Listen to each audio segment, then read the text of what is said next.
بسم اللہ الرحمن الرحیم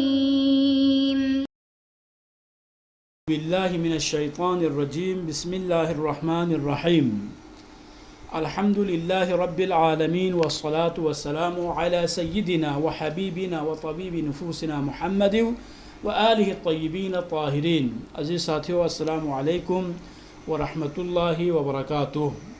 ہم گفتگو کر رہے تھے حقیقت اور مجاز کے بارے میں، اور ہم نے کہا لفظ کا اپنے معنی حقیقی میں، اپنے معنی موضوع اللہ میں استعمال ہے، اس کو استعمال حقیقی کہا جاتا ہے یا اس کو حقیقت کہا جاتا ہے۔ اور لفظ اگر کسی ایسے معنی میں استعمال ہو جو اس کے لیے وضع نہ ہوا ہو لیکن معنی حقیقی کے ساتھ کوئی مناسبت موجود ہو، اس کو ہم نے کہا تھا، اس کو استعمال مجازی ہم نے کہا تھا۔ اور ہم نے یہ بھی بیان کیا تھا کہ معنی حقیقی کو معنی مجازی سے تمیز دینے کے لیے علم اصول کے ماہرین نے کچھ علامات کو، کچھ علائم کو وضع کیے ہیں، اور ہم انہی علامات کے بارے میں ہی گفتگو کر رہے تھے۔ اور ابھی تک ہم نے دو علامتوں کو ذکر کیا تھا، اور پہلی جو علامت تھی وہ تبادر، ان لفظ کے سنتے ہی معنی کے ذہن میں آ جانا، یا لفظ کے سنتے ہی معنی کا ذہن کا اس معنی کی طرف پہنچ جانا۔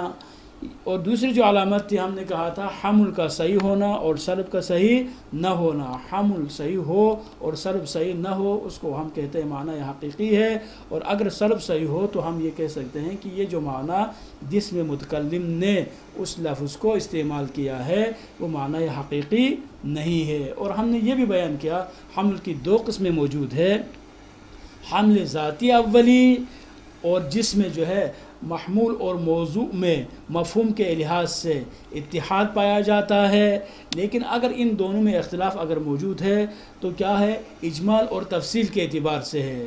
انسان کو ہم نے کہا لفظ انسان ایک ہے، یہ کیا ہے، مجمل ہے۔ جب ہم نے کہا حیوان الناطق یا حیوان المتفکر، جب یہ کہا تو کیا ہوگا، یہ اس کی تفصیل ہے۔ اور ہم نے دوسری جو حمل کی قسم بیان کی تھی وہ حمل شائع و صناعی ہے، جہاں پر موضوع اور محمول میں اتحاد پایا جاتا ہے، لیکن اتحاد وجود کے اعتبار سے ہے، لیکن معنی کے لحاظ سے اس میں اختلاف موجود ہے۔ تو یہاں پر آپ کے جو ذہن میں سوال آتا ہے، یقیناً آیا بھی ہوگا، ان دو حمل کی دو قسموں میں سے کون سا حمل جو ہے مقصود ہے، کہ جب ہم کہتے ہیں حمل علامت حقیقت ہے تو اس سے مراد حمل اولی ذاتی ہے یا حمل شائع و صناعی ہے؟ تو یہاں پر حمل ذاتی اولی ہی علامت حقیقت اور مجاز میں سے ہم شمار کرتے ہیں، یعنی حمل ذاتی اولی ہی سے ہم یہ نتیجہ اخذ کرتے ہیں کہ یہ حمل کیا ہے، حقیقی ہے۔ کیوں؟ اس لیے کہ حمل حقیقی ہے، حمل ذاتی اولی میں لفظ، موضوع اور محمول کے معنی دونوں میں سیم ہوتے ہیں، دونوں کے معنی میں کوئی فرق نہیں ہوتا۔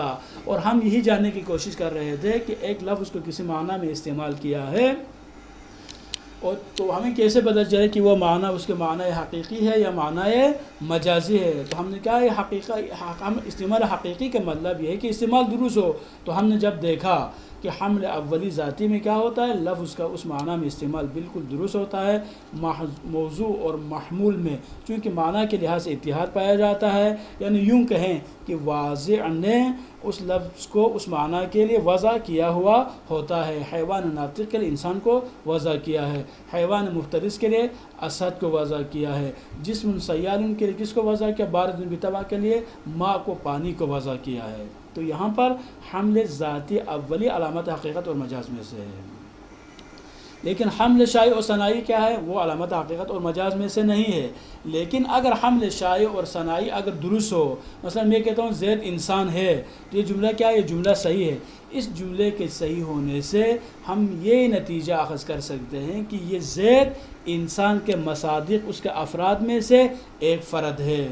لیکن میں کہتا ہوں کہ مثلا اگر کوئی کہتے ہیں کہ مرغی انسان ہے مثلا، تو یہ جملہ صحیح ہے غلط ہے، یہ جملہ غلط ہے۔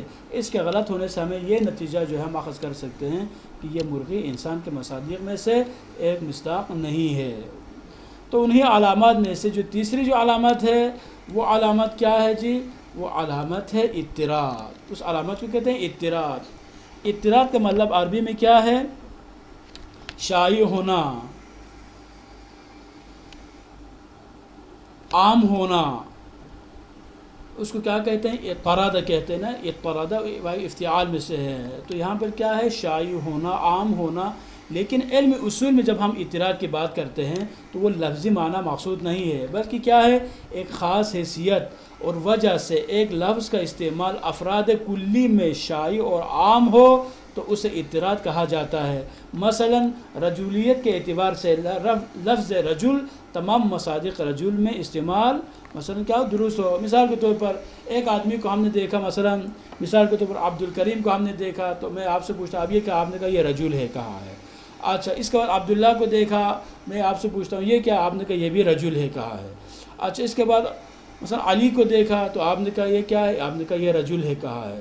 مثلا اس کے بعد آپ نے آگے کسی اور کس کو دیکھا، مثال کے طور پر آپ نے محمد جعفر کو دیکھا مثال کے طور پر، تو آپ کیا کہتے ہیں؟ جی یہ کیا ہے؟ یہ کہا ہے رجل ہے، کہا. تو اس سے کیا پتہ چلتا ہے؟ اس کا یہ پتہ چلتا ہے کہ ایک خاص کوالٹی موجود ہے، ایک خاص صفت موجود ہے، ایک خاص حیثیت اور وجہ موجود ہے. وہ حیثیت، وہ وجہ اور وہ صفت جس میں بھی اگر ہمیں نظر آتی ہے تو ہم کیا کہتے ہیں؟ اس شخص کو، اس موصوف کو اس صفت کے ساتھ ہم کیا کرتے ہیں؟ متصف کرتے ہیں. مثلا رجولیت ایک صفت ہے، مردانگی کیا ایک صفت ہے. جس شخص میں بھی یہ رجولیت کی جو علامت موجود ہے ہم اس کو رجل کہتے ہیں. یا مثلا کبوتر ہے، کبوتر کے کیا اس کے اپنی کچھ علامات ہے، اس کی اپنی ایک حیثیت ہے. تو جس پرندے میں بھی یہ حیثیت اور یہ وجہ، یہ کوالٹی، یہ کریکٹرسٹک اگر موجود ہو ہم اس کو کیا کہتے ہیں؟ اس کو کبوتر کہتے ہیں مثلا. اسی طرح سے اگر آپ دیکھیں گے دنیا میں کیا پانی کہاں دنیا میں ہر جگہ پانی موجود ہے.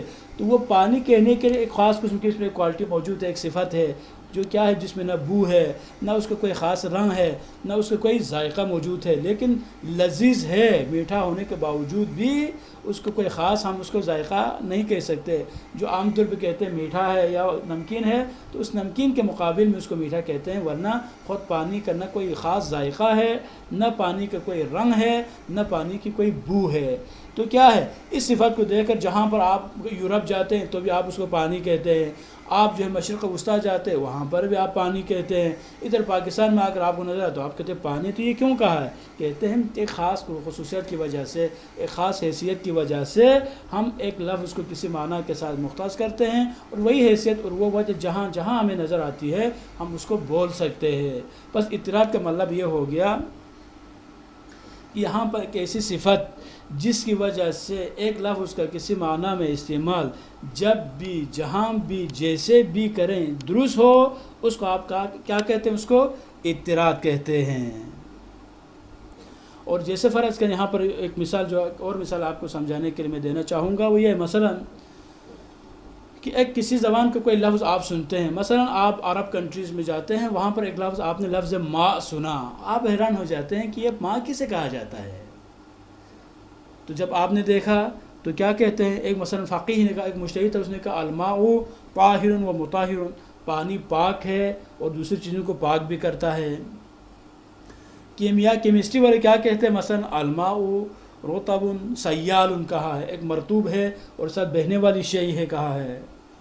یا فزکس میں کیا کہا جاتا ہے؟ مثلا الماء لا لون لہ، پانی کا کوئی رنگ نہیں ہوتا.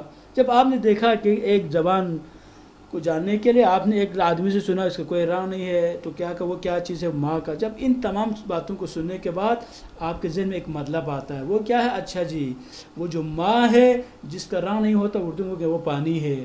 یا مثلا کیا ہے؟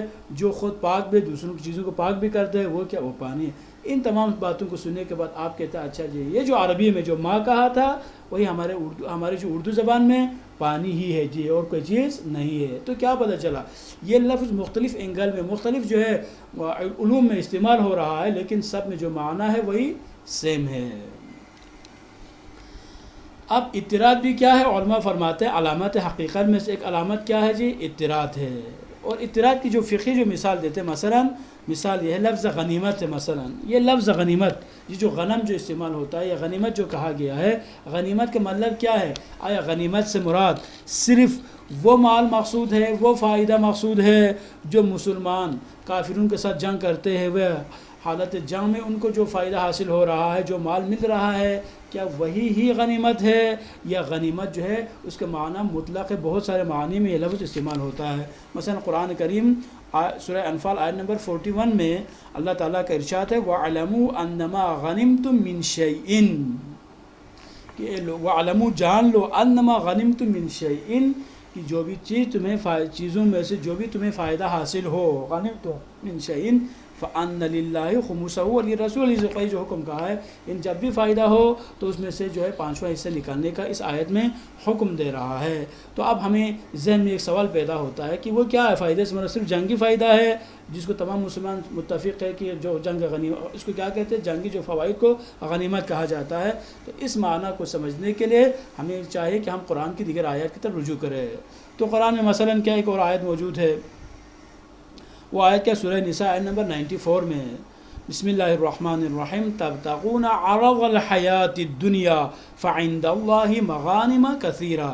یہاں پر کیا اللہ کے ہاں مغانم کثیرہ موجود ہے۔ تو یہ مغانم کثیرہ سے مراد صرف جنگی نہیں ہے بلکہ مطلق نعم کو، اللہ تعالیٰ کے نعمتوں کو اور رزق کو کیا کہا ہے؟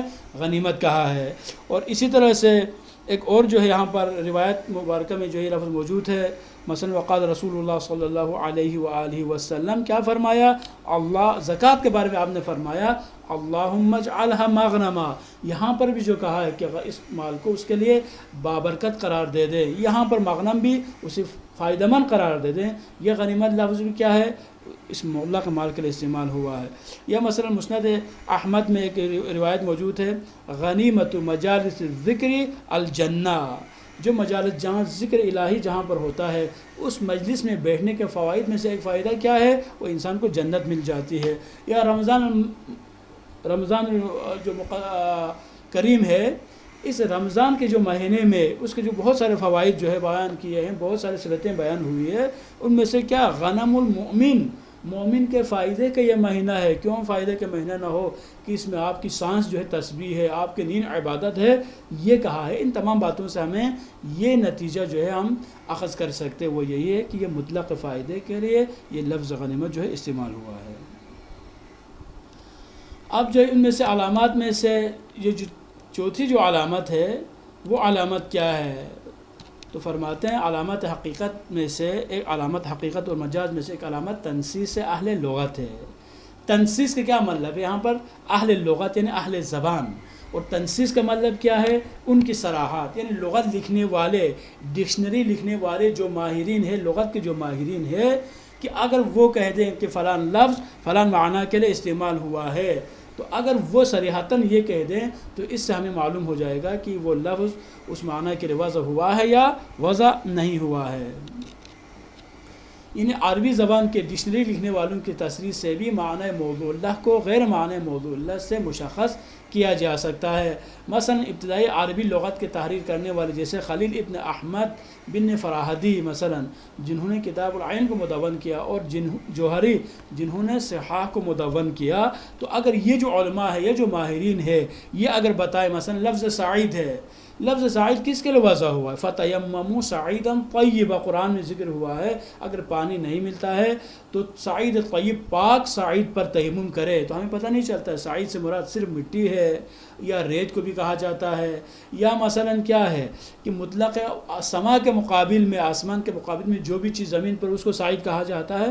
تو ان معانی کو اگر آپ سمجھنا چاہتے ہیں، ان الفاظ کے جو معانی ہے، مثلا لفظ سعید کے جو معنی ہے، یا لفظ وطن ہے مثال کے طور پر، وطن کسے کہا جاتا ہے؟ ایک ملک ہے جس کے باؤنڈریز معین ہے، اس کو کہا جاتا ہے، یا ایک مذہب کے جاننے والوں کو آپ ہم وطن کہہ سکتے ہیں، کیا ہے کیا نہیں ہے۔ تو ان معانی کو جاننے کا ایک طریقہ، بہترین ایک طریقہ یہ ہے کہ آپ تنسیس اہل اللغت یعنی ماہرین لغت کی طرف رجوع کریں۔ ان ماہرین میں سے ابتداء میں جن لوگوں نے ان کتابوں کو مدون کیا ہے، ان کی کتابوں کی طرف مراجعہ کرنے کے بعد آپ معنی حقیقی کو معنی مجازی سے جدا اور تشخیص کر سکتے ہیں۔ بس خلاصہ کلام یہ ہوا، معنی حقیقی کو معنی مجازی سے تشخیص اور اس کو تمیز دینے کا ہمارے پاس 4 علامتیں موجود ہیں۔